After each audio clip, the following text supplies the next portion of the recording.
국민의 안전과 행복을 위해 대형 사건 사고부터 사소한 생활 침해 사건까지 철저하게 수사하고 있는 검찰. 오늘 검찰 수사 파일은 서민들의 쌈짓돈을 노린 사건 이야기입니다. 이번 한 번만 하던 것이 눈덩이처럼 불어나 큰 사기 범행을 저지르게 된 수사 사례를 만나봅니다.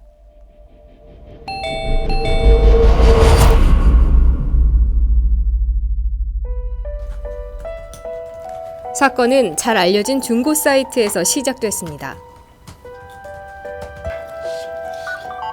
피의자는 유명 공연 티켓을 팔겠다며 중고 사이트에 현금 거래로 판매글을 올린 후 돈이 입금돼도 티켓을 주지 않는 겁니다. 2015년 2월 진정 접수된 사기 사건. 피해자 2명, 총 피해 금액 57만 원. 21세 어린 나이의 피의자가 실수로 저지른 단순 사기 사건은 아닐까. 그런데 애초에 단순 사기 사건으로 송치된 이 사건은 검찰의 수사 지휘 후 전혀 새로운 모습을 드러내기 시작합니다. 계좌에 계속하여 한 15만 원에서 25만 원 정도, 보통 공연 티켓이 그 정도 금액을 하는데 그런 금액의 입금이 수백 번에 걸쳐서 계속 들어오고 있고, 휴대폰에서는 피해자들, 그러니까 불특정한 사람들과의 전화를 한 내역이나 문자를 하면서 티켓을 팔겠다 사겠다 이런 식으로 한 내용이 너무 많아서 상식적으로 정상적인 거래라고는 볼 수 없는 패턴을 보이고 있었습니다. 애초 범죄 관련 계좌 외에도 피의자의 계좌를 7개로 추적 확대했고 휴대폰을 압수해 신설 계좌를 사용한 이용 내역 등 거래 내역서를 확보했습니다.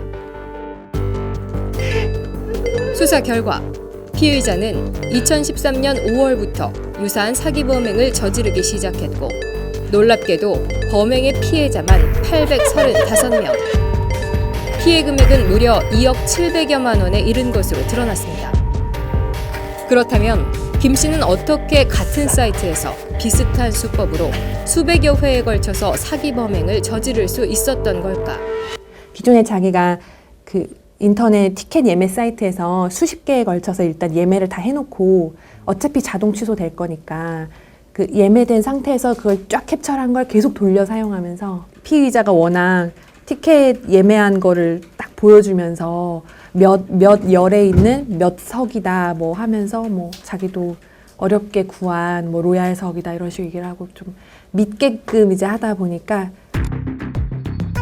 직접 만나지 못하는 인터넷 사이트 거래의 허술함을 악용했던 피의자 김 씨.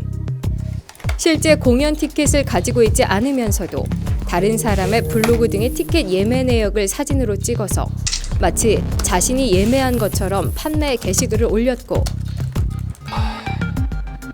피해자들의 신고로 탈퇴 처리가 된 후에는 다른 새로운 아이디를 사용하는 등 수법은 치밀했습니다.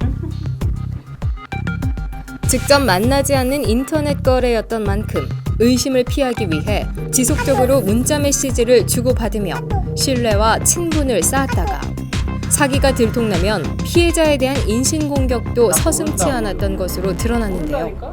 특히 중고 사이트 거래의 특성상 피해 금액이 비교적 소액으로 피해자들이 사기를 당해도 신고를 잘 하지 않는다는 점을 악용했던 김 씨는 결국 구속 기소됐습니다.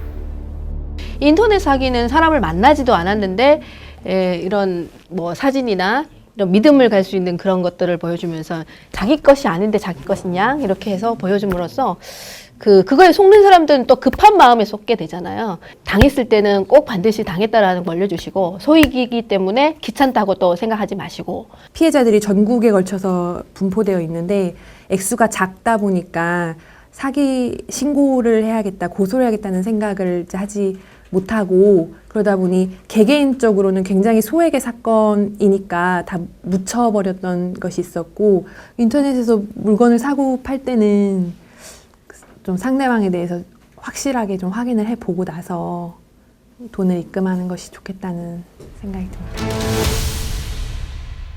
네, 소액 사기 사건이었던 만큼 자칫하면 그냥 지나칠 수도 있었던 사건인데요. 검찰은 언제 어떤 경우라도 철저하게 수사에 임해야 함을 보여줬고 피해자들은 적은 금액이라도 제2의 범죄를 막기 위해 사실을 알리는 한편 또 직접 만나지 않는 인터넷 거래에 대해 더욱 신중해야 할 것입니다.